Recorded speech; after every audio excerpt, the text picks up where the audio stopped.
Hi my డివైటీ family ఎలా ఉన్నారు? అందరూ బాగున్నారా? మనకి వెండి సామాన్లు అనేవి అప్పుడప్పుడు నల్ల నల్ల మచ్చలుగా వచ్చేస్తూ ఉంటాయి కదా! అవి మామూలు డిటర్జెంట్ సోప్స్ ఎన్ని యూజ్ చేసినా అవైతే పోవు.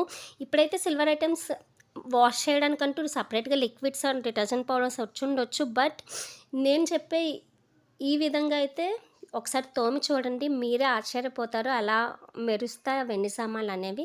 ఏమీ లేదండి, దానికోసం జస్ట్ విభూది ఉంటే సరిపోతుంది. మనకు గుడిల్లో దొరుకుతది కదా! ఆ విభూదైనా లేకపోతే ప్యాకెట్స్ రూపంలో కూడా ఇప్పుడు విభూది అమ్ముతూ ఉన్నారు. సో, అదైతే తెచ్చుకొని పెట్టుకోండి. జస్ట్ ఒక గిన్నెలో విభూది తీసి వెండి సామాన్లు ఏవైతే మురికి పట్టేసి ఉన్నాయో వాటి మీద ఒక 2 డ్రాప్స్ వాటర్ అయితే వేసి వేలితో గట్టిగా పాముతూ ఉండండి. సో, ఒక 2 మినిట్స్‌లోనే ఆ మురికంతా పోయి నీట్‌గా వచ్చేస్తే వేలు నొప్పిగా ఉంటే స్క్రబ్బర్ కూడా యూజ్ చేయొచ్చు. సో, ఆ వెండి సామాన్లు మురికి పట్టినవా లేకపోతే కొత్తవా అనేలా అయితే మురిసిపోతే సో, మీరు కూడా విభూతితో ఇలా ట్రై చేసి చూడండి. Please like, share and subscribe to our channel.